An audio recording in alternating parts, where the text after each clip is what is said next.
300 plus, 316 congressmen mag-hain ng resolution, hindi na po magkakaroon ng jurisdiction ang ICC dahil wala pong kahit anong tratado.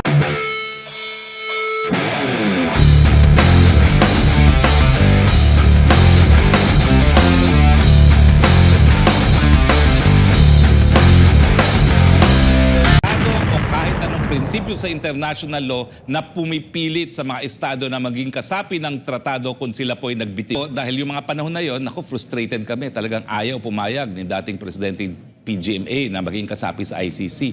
So ang alternatibo, kasama po ang Philippine National Red Cross na dati pong pinamumunuan ni Justice Luciano, nagsulong kami ng isang panukalang batas at naging batas kung saan yung mga pinaparusahan ng ICC naging krimen na rin dito sa Pilipinas. Kaya nga po sinasabi natin, ang Court of First Instance dito po sa Pilipinas, hindi po sa ICC. Bakit? Dahil yan po ay kabahagi ng soberenya. Kapag ikaw ay isang malaya at independenteng estado, ikaw lamang ang meron tanging kapangyarihan na lumitis at magparusa sa lahat ng krimen na nagaganap sa iyong teritoryo. Kapag naghimasok ang mga dayuhan, yan po ay interference na pinagbabawal din po sa UN Charter. Tatlo na mga resolusyon, Attorney. Ba't mo tinatawag na? Pangalawa, yung resolusyon. 300 plus, 316 congressmen mag-hain ng resolution, hindi na po magkakaroon ng jurisdiction ang ICC dahil wala pong kahit anong tratado o kahit anong prinsipyo sa international law na pumipilit sa mga estado na maging kasapi ng tratado kung sila po ay nagbitiw na. At dahil nga po natulog sa pansitan ang prosecutor at hindi hiningi ang pagpapayag ng korte na mag-preliminary investigation sa loob ng 1 taon mula nung tayo ay bumitiw, wala na pong jurisdiction. Once lost, forever lost na po ang jurisdiction. Attorney, sampal ba? Itong drug war, kung meron siyang sinasabing public interest aspect, dapat na-imbestigahan din ng legislatura. Sila mismo hindi nag-imbista. Tapos ngayon, mga dayuhan ang hinihimok nila mag-imbestiga. Pero sa akin po, politika lang yan. Kahit anong denial ni Speaker Romualdez, bakit ngayon lang yan hinain? Pagkatagal-tagal naging issue na yan. In fact, 2020, nagsimula po yung preliminary examination ay before 2018 pa. Pero naging pinal na yung ating pagbibitiw 2019, wala namang ganyang resolution. Lumipas din ng 2020, 2021, 2022, 2023, yung nagkulang ng hidwaan sa panig ng Speaker at ni BP Sara at saka lang lumabas yan. So alam niyo po, bagamat merong mga issue na dapat maintindihan ng taong bayan, wag po kayo magkakamali, minsan ang mga issues ginagamit lamang pantakip sa totoong motibasyon ng mga individual sa mga nagaganap sa ating bayan. Yan po ay politika. Ang sinasabi nga... Dahil ang tanong ko nga, ang tagal nyo na nakaupo dyan, kayo'y naupo dyan, nahalalang taong bayan, ano nga ba yung eleksyon natin? 2022, di ba? Bakit hindi kayo naghain kaagad?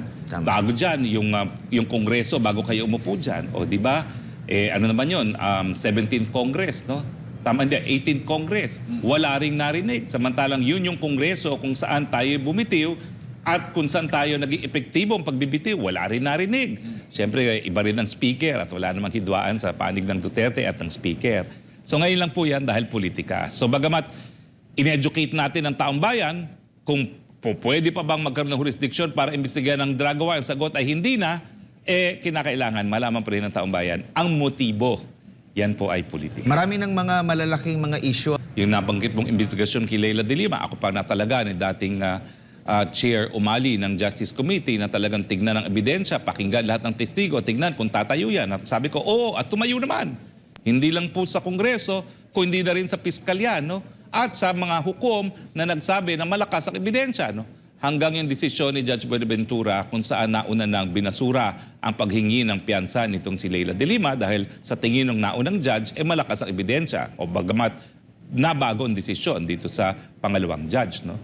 So, ang katotohanan po diyan kung talagang naaabala sila na hindi nakakabigay ng katarungan ng ating mga hukuman, kinakailangan sila mismo mag-imbestiga dahil sila naman ang may hawak sa budget. At tanungin sa hudikatura, bakit kayo pababa or bakit kayo pabaya sa iyong katungkulan?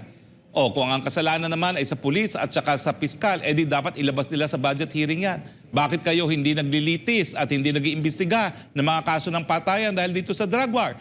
O, alam naman natin na talagang ang kapangyarihan ng Kamara ay pagdating sa budget season. Na lumabas itong mga resolusyon, kabahagi pa rin ng budget season dahil hindi pa po aprobado ang budget bill. Dahil nasa Senado pa po at tinatalakay pa sa plenaryo. No? So hanggang hindi pa po tapos yan, kasagsagan po yan ang kapangyarihan ng speaker sa mga kongresista. Dahil kung gusto nila ng pondo, alam nyo po, ang hingi ng pondo dyan para mabago yung line item ng national budget, pirma lang ng speaker, tapos na. Ganun po yan. Kaya kinakailangan sip-sipan blues to the speaker until lumabas ang budget nang makauwi ng proyekto sa kanilang mga distrito. Di ko naman po sila sinisisi dahil ang mga tao naman ng kanilang distrito, kaya sila pinadala dyan para nga magkaroon ng Biyernes galing sa national government. Pero dapat po, ang tao maging mas kritikal sa mga nangyayari at dapat malaman nila kung kailan politika lamang ang siyang nag-uudyat ng mga pangyayari.